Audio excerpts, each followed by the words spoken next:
warahmatullahi wabarakatuh. Nama saya Sofiatul Awalia, saya dari Prodi Pendidikan Luar Biasa kelas 3B Universitas PGRI Argopuro Jember. Di sini saya akan menjelaskan mengenai dampak ketunanetraan pada anak terhadap perkembangan bahasa anak tunanetra. Oke, seperti yang kita tahu, tunanetra adalah salah satu ABK yang mengalami kekurangan dalam penglihatan atau visual. Tunanetra harus memiliki kemampuan dan bersemangat untuk meningkatkan kemampuan bahasa yang dimilikinya, melakukan dan terlibat dalam proses komunikasi sendiri. Hal ini penting agar tunanetra memiliki tempat yang layak dan diakui di sekolah, di rumah, maupun di dalam lingkungannya atau bermasyarakat. Kemudian, bagi orang yang paham mengenai perkembangan bahasa yang didapatkan dari proses komunikasi tidaklah sulit, karena orang yang memahami itu memperoleh pembelajaran melalui melihat secara visual. Akan tetapi untuk anak tunanetra ini kita tidak bisa mengandalkan visualnya, karena mereka diberikan anugerah yang visualnya tidak dapat dipergunakan atau mengalami kekurangan dalam penglihatan seperti itu. Maka dari itu, bagi tunanetra, proses perkembangan bahasa melalui verbal tidaklah sulit. Tetapi sebaliknya, perkembangan bahasa melalui komunikasi nonverbal sangatlah sulit. Seperti itu. Apa dampak yang dimiliki oleh anak tunanetra terhadap perkembangan bahasanya sendiri? Yaitu tunanetra mengalami kesulitan dalam meningkatkan perkembangan bahasa melalui komunikasi secara nonverbal karena tunanetra kekurangan rangsangan secara visual, seperti yang sudah saya jelaskan di awal tadi.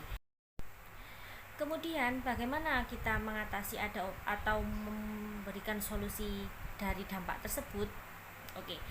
Untuk itu, upaya yang perlu dilakukan untuk meningkatkan perkembangan bahasa anak tunanetra, maka dari itu orang tua, guru, masyarakat, dan pemerintah harus bekerja sama memberikan inspirasi, motivasi, dan kesempatan penuh pada tunanetra untuk beraktualisasi diri dan bereksistensi sesuai dengan kapasitas dan kelebihan yang dimiliki tunanetra, terutama dalam perkembangan bahasa baik secara verbal maupun nonverbal. Oke, anak tunanetra ini bisa dibilang anak normal ya, karena mereka hanya memiliki kekurangan, yaitu kehilangan indera visualnya atau indera penglihatannya. Tapi ada berbagai macam tipe dari ketunanetraannya sendiri. Ada yang ringan, sedang, dan berat atau bisa dibilang blind gitu ya, atau buta. Kemudian semua manusia termasuk penyandang tunanetra membutuhkan keterampilan berkomunikasi menggunakan bahasa verbal maupun nonverbal sebagai bekal ilmu pengetahuan dalam proses bersosialisasi, sehingga dapat menjalin hubungan dengan orang lain melalui sharing, transmisi informasi melalui penggunaan bahasa secara verbal maupun nonverbal. Seperti itu. Jadi sesuai yang sudah saya jelaskan tadi, anak tunanetra juga butuh kegiatan bersosialisasi, karena mereka juga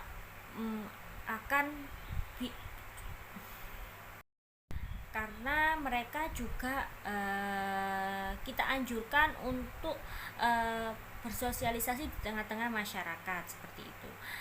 Untuk indera pendengarannya, ketika mereka diajak berbicara, insya Allah masih bisa digunakan ya.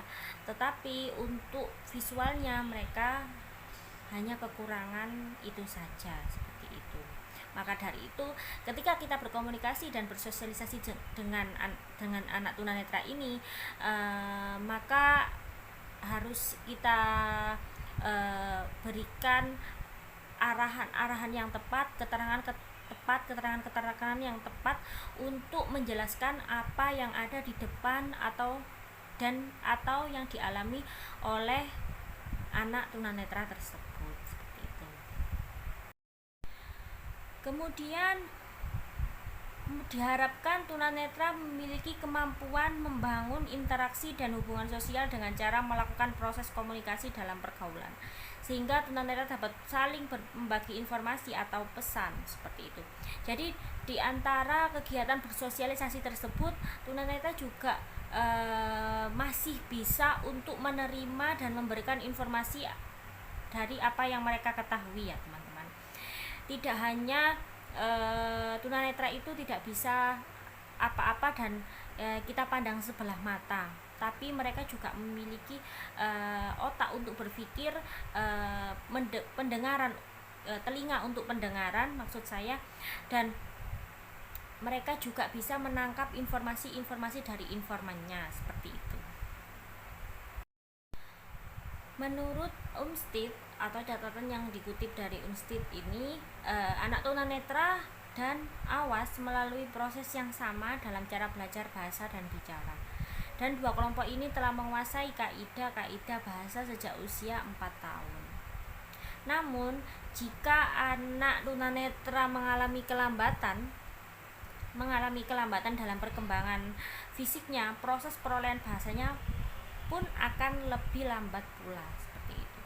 Jadi ketika anak tunanetra itu hanya murni dan pure kekurangannya adalah ketunanetraannya saja, insya Allah mereka masih bisa menyerap informasi-informasi dari informan yang sudah saya jelaskan tadi, seperti itu. Tetapi jika anak tunanetra ini memiliki kelainan lain atau handicap atau double itu biasanya anak tunanetra ini terbilang anak yang lemah berpikir juga, seperti itu. Kemudian pada awal perkembangan bicaranya, beberapa anak tunanetra menunjukkan kelambatan karena anak tunanetra ini tidak dapat mengamati gerakan bibir dan mulut orang lain. Terbatasnya cara belajar tunanetra melalui pendengaran tanpa masukan visual mengurangi efisiensi perkembangan bahasa anak tunanetra. Kemudian anak tunanetra yang mengalami hambatan dalam perkembangan bahasa, hal itu bukan semata-mata akibat langsung dari ketunanetraannya, melainkan terkait dengan cara orang tua, keluarga, guru, dan masyarakat bagaimana cara memperlakukan anak tunanetra tersebut. Sesuai yang sudah saya jelaskan tadi mengenai bahasa dampak ketunanetraan pada anak terhadap perkembangan bahasa anak tunanetra itu, kita akan mengetahui apa saja itu bentuk komunikasi, ya. Bentuk komunikasi bisa kita klasifikasikan menjadi komunikasi secara pribadi maupun kelompok. Untuk komunikasi pribadi tersendiri diharapkan tunanetra memiliki kemampuan membangun interaksi dan hubungan sosial dengan cara melakukan proses komunikasi dalam pergaulan, sehingga tunanetra dapat saling membagi informasi atau pesan. Ada juga yang hanya menerima pesan dan disimpan sebagai pengalaman. Namun, ada kalanya pesan seorang ditanggapi oleh orang lain untuk memperoleh kesamaan atau kebenaran suatu pesan, baik secara interpersonal maupun intrapersonal, seperti itu.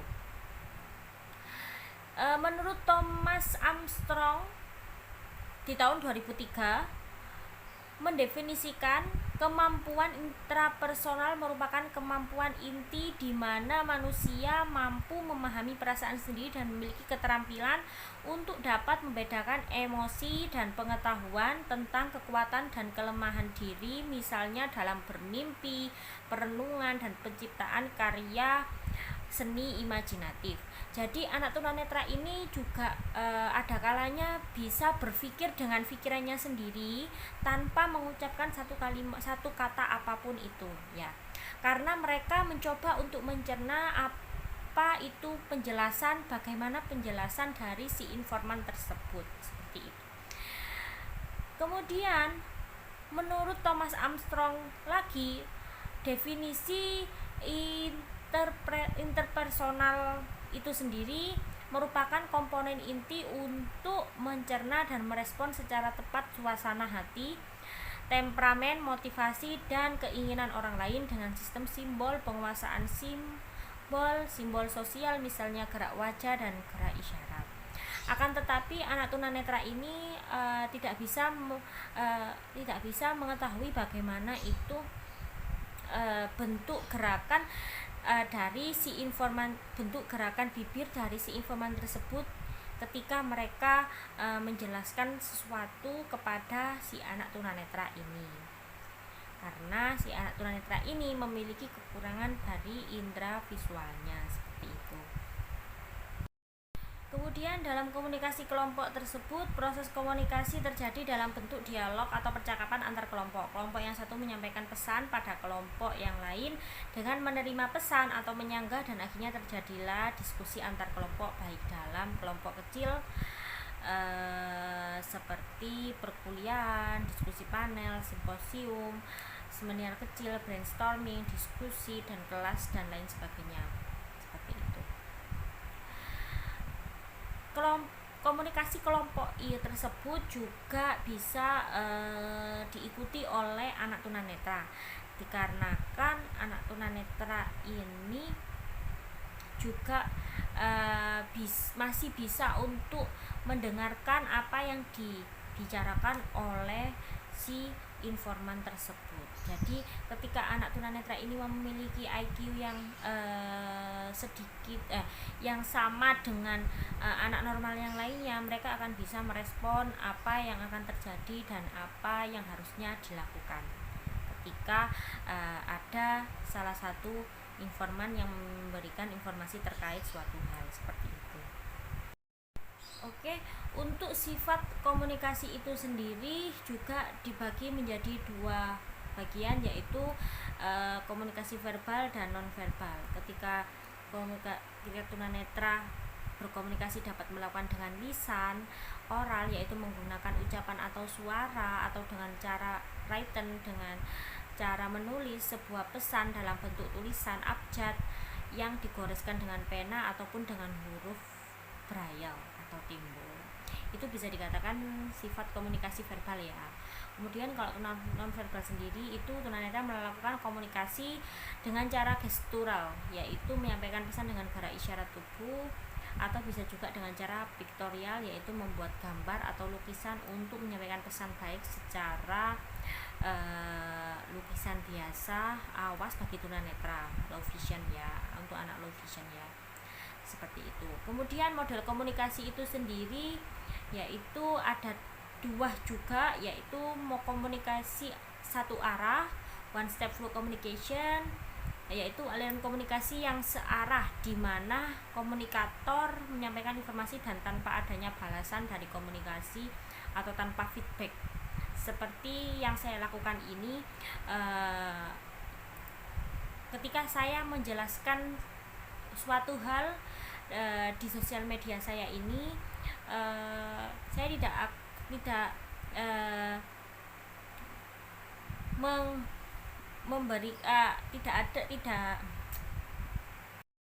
saya tidak ada teman untuk lawan bicara ya. Jadi ini untuk pengetahuan umum saja kepada orang-orang yang membutuhkan pengetahuan tentang anak tunanetra ini. Kemudian komunikasi dua arah ini adalah atau two step flow communication. Aliran komunikasi pada hal ini saling bertukar pesan. Jadi ada lawan bicaranya, seperti dialog ya, seperti dialog seperti itu.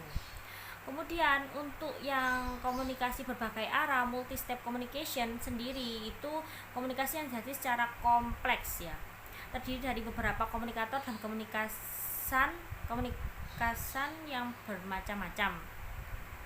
Contoh diskusi panel, diskusi ilmiah, debat, seperti itu. Tujuan dari komunikasi itu sendiri adalah perubahan. Yang pertama adalah perubahan sosial atau partisipasi sosial ya. pesan disampaikan oleh sender dan kemudian diterima oleh receiver atau penerima pesan diharapkan dapat mempengaruhi kondisi sosial yang dapat mengganggu pertumbuhan partisipasi sosial. Kemudian yang kedua adalah perubahan sikap atau attitude change.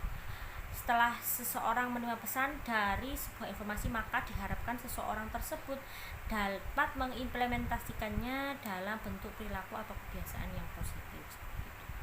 Seperti halnya contohnya ketika ada ceramah akbar atau guru yang membimbing para muridnya, itu attitude change ya. Ketika si murid atau si jamaah itu melakukan hal-hal yang positif atau merubah kebiasaan buruknya, itu sudah termasuk attitude change seperti itu. Kemudian yang ketiga adalah perubahan pendapat atau pikiran atau opinion change. Opinion change ini informasi yang didapat melalui komunikasi ini dapat memperkaya informasi dan berpengaruh pada perubahan pendapat pada suatu hal. Yang keempat, perubahan tingkah laku atau behavioral change. Informasi yang diterima melalui komunikasi dapat mempengaruhi seseorang untuk mengambil tindakan atau melakukan perilaku yang harus dilakukan oleh perilaku tersebut. Seperti itu. Bagaimana proses komunikasi itu sendiri? Menurut Bridge sendiri adalah komunikasi sebagai proses hubungan sosial antara pelaku komunikasi interpersonal atau antar pribadi berlangsung berhadapan atau tatap muka, seperti itu, yang berbentuk dialog atau percakapan secara langsung maupun tidak langsung, baik secara primer maupun secara sekunder gitu. Percakapan tidak langsung ini seperti apa yang saya lakukan sekarang, karena percakapan melalui sosial media sekarang sangat dibutuhkan ya, karena adanya social distancing di masa pandemi seperti ini. Itu.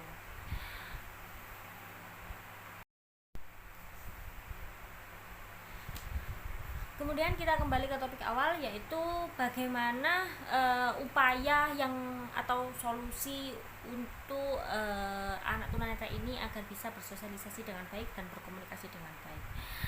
Sarannya adalah bagaimana orang tua, keluarga, guru, dan masyarakat dimanapun anak tunanetra itu berada dan berkembang harus memberikan kasih sayang dan stimulasi verbal untuk menumbuh kembangkan perkembangan bahasa anak tunanetra itu sendiri.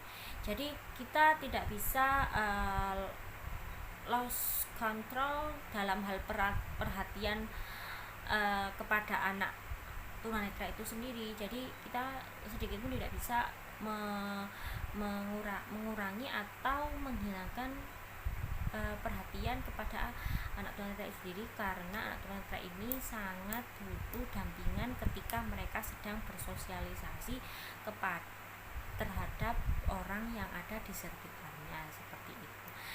Diharuskan untuk anak tunanetra ini ketika mereka masih belum di usia lanjut atau usia yang dewasa atau masih remaja atau anak-anak, itu harus didampingi ya oleh orang tua atau teman keluarga atau sahabat atau guru, seperti itu. Dikhawatirkan mereka akan mengalami hal-hal yang tidak diinginkan. Oke, baik, terima kasih atas perhatiannya.